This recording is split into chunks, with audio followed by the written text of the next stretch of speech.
Alright, what's going on, guys? It's Garrett and Eric with Huntn Outdoors, and for this week's video we're going to be shed hunting and looking for those fallen antlers off of some bucks. It is only kind of the end of January, so not all of them have fallen off yet on those bucks out there, but we're gonna try our best to see what we can find today in the woods. So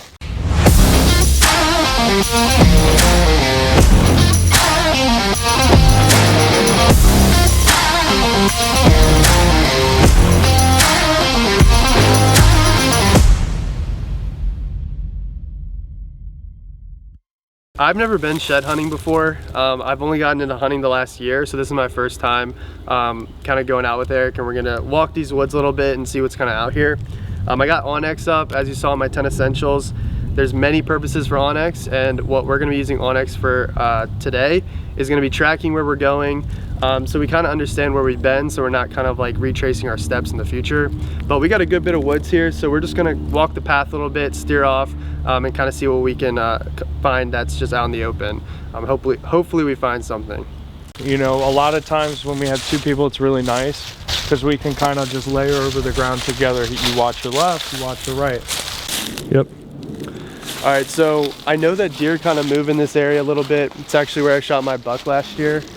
I know they walk through here, but they don't really bed down here, and we're trying to look for where they spend the most time. There's a creek kind of down in this valley right here.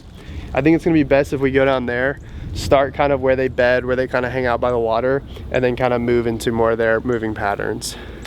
Like you want to walk along their main points of travel, and as walking along that main points of travel, that kind of gives you obviously the best opportunity.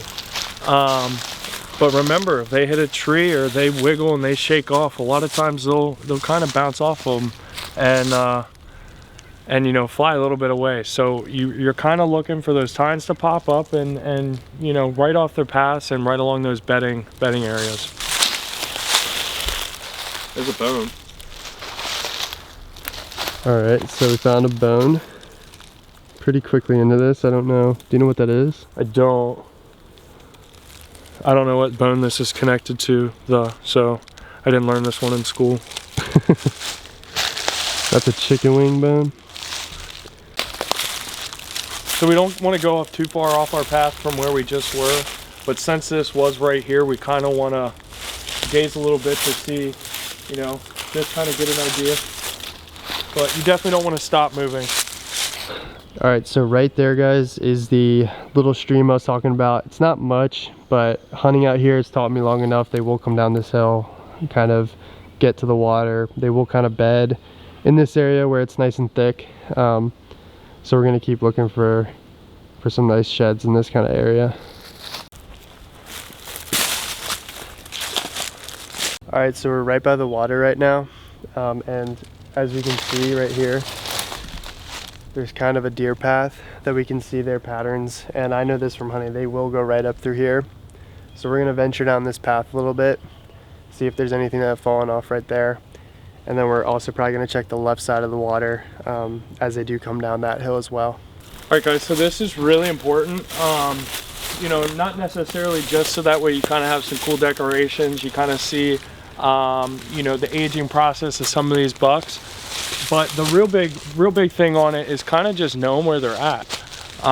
You know, if you're hunting public or you're hunting kind of in a scenario where you have all this land that you're really unfamiliar with, it kind of gives you an idea, like, okay, they're traveling here. This is somewhere where either they've been frequently or they're passing through. So it's something you don't know, but it's definitely worth going to check out because it gives you an upper hand towards that next season.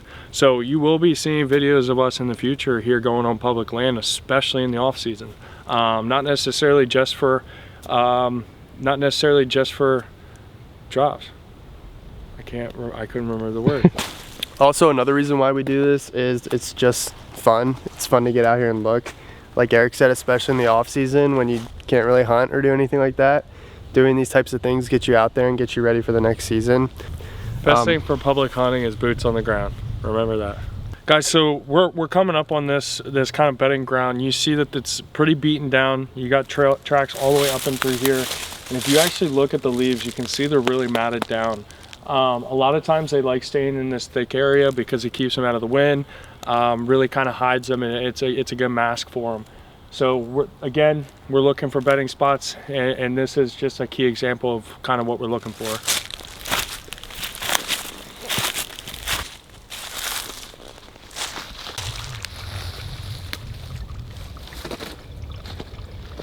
So even though we're out here for sheds, it's also just a good opportunity as we're out here to kind of look around, look for other deer signs like rubs and scrapes, see if anything's moving out here. And then also kind of looking for good possible tree stand locations. It's just kind of good to get out here and understand the woods more. Like, I've hunted these woods and I've seen the deer from afar kind of moving around, but actually now being in the woods and seeing like where they're moving, their paths they're taking, it's helping me understand more as I hunt for next season, kind of what they're looking at, where they're going, just to allow me to understand the grounds more is super helpful when it comes to hunting. All right, you can walk up to it. There we go. This is probably what the other one was connected to. Got a nice bone there. Yeah. It's not necessarily a shed, but hey, it's 2 bones. So, didn't get skunked. Go ahead. All right, so we did find a deer of some sort. We show up the skull here. Fuck yeah, that's pretty cool. All right, there we go. All right, cool. Now we're done, guys. No, I'm just kidding. It was pretty cool to find that deer skull that Eric spotted. But one thing that always like kind of makes me curious is like, for that deer, like I always wonder how it died. If it got shot by a hunter who couldn't find it, if it just died because of natural causes, like, you know, something had to happen for that deer skull to be right there. Or did someone find it somewhere else and move it there? It's always just kind of fascinating to kind of try to figure out how these animals kind of live and unfortunately how they die sometimes. So when a deer typically dies, they run to their water source. Not saying every time, but if they're nearby and they're kind of comfortable with the location, a lot of times they will. They'll find themselves going to, you know, a water source. What'd you find? I think I found the other hip bone, leg bone, thigh bone.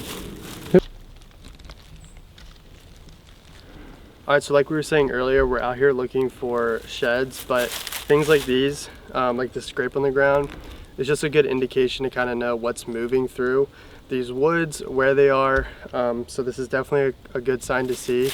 It's right on kind of the main path, so it probably means that they're kind of walking towards where I hunt, which is a good sign. So also another thing that I feel like most hunters know, but I just wanted to point out, during rut especially, when a buck leaves a scrape like this, it kind of becomes like a hot spot for other bucks and doe. So if you are hunting in this area and you find a scrape like this and you're kind of around like rut or peak hunting season, it wouldn't be a bad idea to kind of set up around here, because other bucks or the same buck will come visit it at the same time, or does will come through and pee on it. And so this is a very good sign when you're out hunting, to know kind of where you want to be. So another super exciting thing, we got a rub here. Not bad. I mean, it's a small tree by any means, so you know that he's probably rubbing his right side more than his left.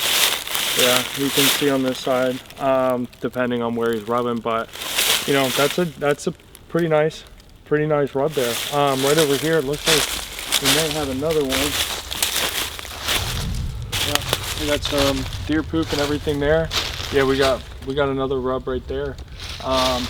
So my immediate thought process here is keep following this line of travel. You can see, and it's likely that there's a path of scrapes and rubs all the way up to where they're bedded at. So this is definitely somewhere where I would be setting up here, at least in the vicinity. A lot of times big reasons why you find sheds later in the season is because, you know, bucks nutritional value gets them through a good portion of the early season, but it tends to, you know, veer off and to where, you know, they're starting to reproduce what's underneath. It's kind of like a tooth in a way. It starts sprouting itself through, and like I said, the worst nutritional value, it drops earlier than the ones with better. Really depends on how they get out of the rut and what they're eating. So it really depends on where you're at in the country too, on a matter of when they're dropping. Just found another rub on this little tree. This is definitely a hot spot.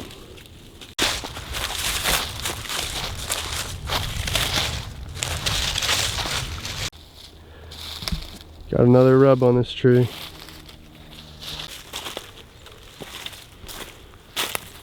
All right, guys, so we're wrapping up here. We just finished shed hunting, and I hope you guys got to enjoy everything. I know we did, so I hope you guys have a great rest of your day. Thanks, See guys. ya.